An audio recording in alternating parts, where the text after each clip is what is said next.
Seulda yashash osonmi va student sifatida Seulda yashash qanchaga tushadi? Bu video davomida siz shu savollarga javob olasiz. Avvalambor assalomu alaykum barchaga. Mening ismim Akmalxon va meni YouTube kanalimga xush kelibsiz. Bu video davomida siz Janubiy Koreyaning poytaxti bo'lgan Seulda yashash plus va minus tomonlarini bilib olasiz. Va video boshlanishdan oldin videoga bitta like bosib, obuna tugmasini bosib qo'ysangiz, bu menga motivatsiya bo'ladi va sizga qiziqarli va sizga foydali bo'lgan videolarni olib chiqishga harakat qilaman. Unda videoni boshladik. Seul bu Janubiy Koreyaning poytaxti bo'lib, bu yerda yashash qolgan shaharlarga nisbatan sal qimmatroq. Mening fikrimcha ham poytaxt shaharlarda yashash qolgan shaharlarga nisbatan sal qimmatroq bo'ladi. Sabab misol uchun aytaylik, siz Seulga ko'chib kelmoqchisiz yoki shunaqa holat bo'ldiki, O'zbekistondan Seulga kelyapsiz. Va bu holatda sizga eng kamida one room, ya'niki bir xonali kvartira ga sizga depozitga kamida 2 million won kerak bo'ladi. Bu pul nimaga desangiz, zalogga, ya'niki siz uyga birorta shikast yetkazadigan bo'lsangiz, bu puldan qoplab olinadi ziyoniga.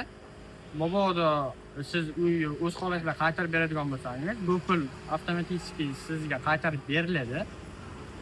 Demak, bu one roomda bir kishidan 2 kishigacha bemalol istiqomat qilsa bo'ladi. Oylik to'lovga keladigan bo'lsak, 400 ming wondan 600 ming wongacha bir oyga sizga tushishi mumkin. Va albatta kommunal to'lovlarga keladigan bo'lsak, bu albatta shartnomangizga bog'liq, ichida yozib qo'yilgan bo'ladi. Mabodo o'zingiz to'lashingizga to'g'ri keladigan bo'lsa, bu sizga oyiga 30 ming wondan 50 ming wongacha tushadi. Yozda esa arzonroq, qishda esa yozga qaraganda sal qimmatroq bo'ladi. Bundan keyin oziq-ovqatga keladigan bo'lsak, agarda siz o'zingizni uyingizda tayyorlab yeydigan bo'lsangiz, bu holat ancha yaxshi meni fikrimcha, chunki agar o'zingiz uyingizda qilib yesangiz, ham ko'ngil to'q, ham qorin to'q bo'ladi. Har kun restoranlarda zakaz qilgandan ko'ra.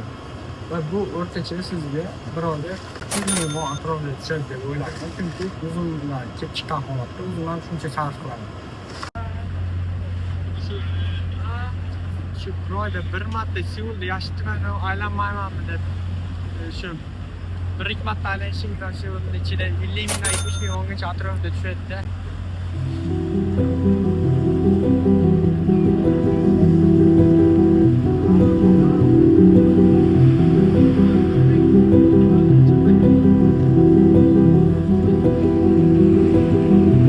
Video shu paytgacha ko'rgan bo'lsangiz, obuna va like tugmasini bosib qo'ying. Va albatta asosiy masalalardan biri bu jamoat transporti. Ya'ni ishingizga qatnamoqchi bo'lsangiz, siz doimiy jamoat transportidan foydalanasiz va Seul atrofida bu sizga 70 mingdan 100 ming wongacha tushadi bir oy ichida. Va undan keyin kutilmagan rasxodlar bo'lsa, xo'p, kutilmagan rasxod deganda nimani aytdim? Bu misol uchun pohon deb ataladi koreys tilida. Bu sizning sog'liq sug'urtangiz bo'ladi. Bunga ham agar 19 yoshga to'lgan bo'lsangiz, 75 ming won atrofida ketishi aniq. Va yana tabiiyki siz telefon ishlatasiz. Buni sim karta to'lovi ham bu yerda arzon emas, kamida 40 ming won atrofida ketadi. Va bundan tashqari shunaqa kutilmagan rasxodlar chiqib qolishi mumkin va mana videoni ko'rib turibsizlar. Seulda yashashi plus tomonlardan eng kattasi, siz bemalol ayta olasiz, men poytaxtda yashayapman deya olasiz, chunki bu poytaxt bo'lgani tabiiy, hamma narsa yaqin. Misol uchun o'zbek do'konlar, katta oshxonalar va aeroportdan Incheon aeroporti ham juda yaqin. Va tabiiyki, yana bu yerda juda ko'p aylanishga manzaralar, misol uchun dam olgan kuningiz biror joy aylanaman desangiz, juda yaqin bo'ladi hamma joyga. Va mana minus tomonlarga ham keladigan bo'lsak, minus tomonlardan biri bu gavjumlik, tabiiyki poytaxt va minus tomonlardan yana biri bu, misol uchun siz biror kasb egasi bo'lsangiz, sizdagi kasb egalari bu yerda juda ham ko'p va narx-navo qimmat. Misol uchun Seul atrofida yashayman deydigan bo'lsangiz, depozit puli bu 1 milliondan boshlanadi va uy topish ancha oson Seuldan. O'zim ham yaqindagina uyga almashtirdim. Seulga yaqinroq bo'lgan joyga ko'chdim. Metroda Seulga 1 soatlik yo'l. Va buni depozitiga keladigan bo'lsa 1 million depozit va oylik to'lov 350 ming won. Kommunalkasi albatta alohida.